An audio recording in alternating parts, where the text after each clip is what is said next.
జీవితమొక పయనమని గమ్యము తెలియదని తెలిసిన ఈ మనిషి పయనమాగదు. జననం ధర్మమని మరణం కర్మమని తెలిసిన జనన మరణ చక్రమాగదు. మరణం తథ్యమని ఏ జీవికి తప్పదని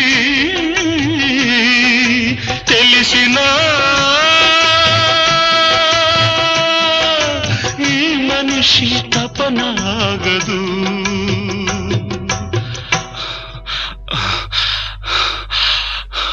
ఈ బ్రతుకు తపనాగదు.